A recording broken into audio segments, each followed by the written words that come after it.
There is so much we don't know. But we do know more than we did before.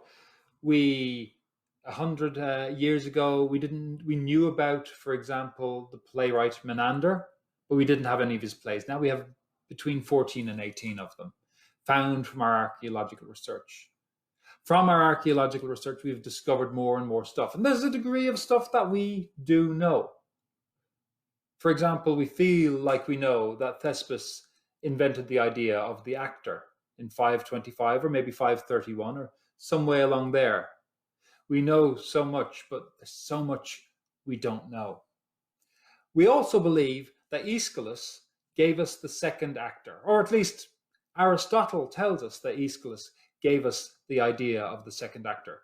To quote from one random online example of his book Poetics, thus it was Aeschylus who first raised the number of actors from 1 to 2. He also curtailed the chorus and made the dialogue be the leading part. Now, this is the word of Aeschylus. This is the word of Aristotle. The same Aristotle who thought that women were monstrous and they had fewer teeth than men, and he also believed that eels did not reproduce. So there's so much we think we know, but how much can we trust? Taking Aristotle's word for it, and to be fair, he did write relatively close to the time that these plays were happening. And he also wrote reasonably well about theatre, although I mistrust him.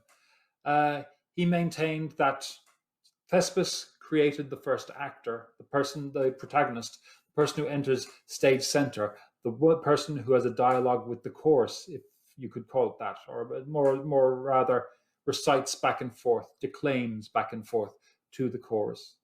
The deuteragonist was a creation of Aeschylus. They are meant to enter on the right of stage, and the tritagonist, who comes in from the left side of stage, was supposedly invented by Sophocles. This is according to Aristotle. Aristotle, who gave us the ideas of the unities, which are perfect and completely describe all Greek plays except for the ones they don't. And so on and so forth with Aristotle. I feel a lot of what he ascribed to rules of good storytelling were necessities of trying to perform a stage show. We might talk about him at a later point. I don't know. We probably will have to. But we're today here going to talk about Aeschylus and his career and more chiefly, we're not really here to talk about him. We're talking about Agamemnon and how that connects with the early period of the theatre of ancient Greece. I'm sure most of you know that Agamemnon is the first part of the only extant trilogy of Greek plays we have. We have play that's variously translated as the Libation Bearers, another one that's variously translated as the Eumenides, which are the three plays of the Oresteia, the story of Orestes. And it is the first part of it. It is about the death of Agamemnon, Orestes' father. But it's also not as early as we think. I was taught that this was a very, very early Greek play. No, it's not. It dates roughly to the festival of 455 BCE, which is actually only 2 years before Aeschylus dies. We have 7 extant plays. We know he won the festival, the trilogy festival, or the trilogy and a satyr play festival 13 times, which means he has to have, at very bare minimum, produced 52 plays. We believe he produced about 90. And he won it 13 times, this annual festival of basically producing 4 plays. This comes towards the end of his career. He was born in 525, which was about the time we believe, we know, but we don't know, the whole idea of acting as we now understand it began in ancient Greece. And again, in terms of what we know and what we don't know, it's always useful to remember that there was theatre in other places before there was in Greece. Egypt had theatre. Many places had theatre. But he was born 525, died 456, which is at the age of roughly 69. This was a magnificent success. The trilogy follows the same family, roughly following the same themes, and developing in each play upon that and going further. I would see this as being one of the great masterworks of theatre. I think in terms of success in concert with the ambition of what the play is attempting to achieve, the only plays that could match, and I don't even know if exceed is fair to say, the only ones that can match it in terms of the writing, maybe perhaps Wagner's Ring Cycle, Angels in America by Tony Kushner, arguably, although sometimes I feel it's more of a poetic piece than not, Goethe's Faust, to a lesser degree, to a greater chance, maybe Peer Gynt. Again, we don't know what plays we've lost over the years, over the centuries. Who knows what plays never really made it down to us from many different eras, or never got produced. But inarguably, the Oresteia is a masterpiece. I would like to see it, particularly towards what I'm talking about, as a march through the history of civilization.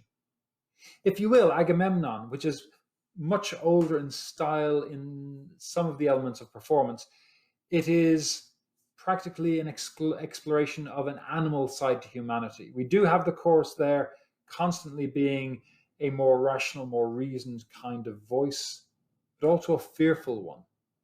But it is a baser world. There's a degree of planning and plotting, but it is a very Clytemnestra, who is by a long way the leading character in this. She lives fluidly and lives in a world of hot blood, if you like. In The Libation Bearers, the sequel, the second of the trilogy, we have an exploration of, if you like, pre-Newtonian third law of motion, action and reaction. His is a continuation of the blood feud, but that it's 20 years later, that it's planned, that's plotted, and so calculated, it is much more cold. So it is a step forward from this sort of comparatively passionate, I will take up with you and I will murder him. But still, it isn't very civilized. The blood feud must continue. Blood will have blood. And we get to the Eumenides, which is the third part of the trilogy. It is almost the scariest one to begin with. A man trapped in a sanctuary, fearful of essentially primordial monsters, dementors for you Harry Potter fans, who are going to strip him alive because there's no one else to avenge the murders he has committed. Well, in comes Athena, and through manipulation and a lot of fiddling about, we'll say, she creates or helps to create an idea of a court system, of justice and of democracy. Hopefully the world we like to believe we live in today. And I'm sure many of you disagree for different reasons, but hey, it's a lot better than, oh, I don't like you, I'll kill you. Ooh. Now, maybe later on I could do a video on the whole of the Oresteia as being sort of an exploration of the ideas of id, superego, and ego, or the notion of the polis as explored by Plato through the words of Socrates, but that's not today. Now, how does this set out in the actual plays? We're only looking at Agamemnon today. It becomes more sophisticated as it goes on in the plays, and there's a little bit more nuance and a little bit more manipulation. But in Agamemnon, looking at this as being sort of the earliest version, the humanity, as well as and the theatre as well, we see a lot more similarity with what we believe to be the earlier style of theatre, the style of theatre of Thespis. A lot more often, there is a single actor on the stage communicating with the chorus, as was the case with Thespis, where he steps out from the chorus. There are longer speeches and much less dialogue. Where we have dialogue, it is back and forth a lot. But and there's a lot more reliance on the chorus and the idea of a chorus leader. And it is in many ways, in this idea of a chorus leader, that we diverge from the concept of it being an older world. I did a little bit of research on one of the many translations of it. Now, again, as to the veracity of the translation, there is so much I don't know. I don't speak ancient Greek, and I certainly don't read it.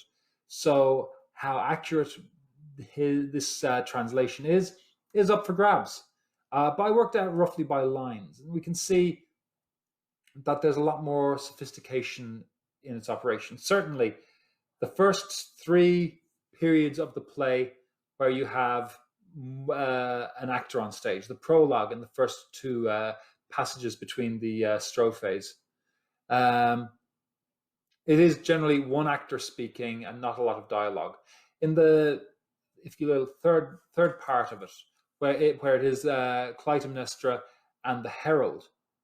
The herald gets in, is talking to the chorus a little bit back and forth.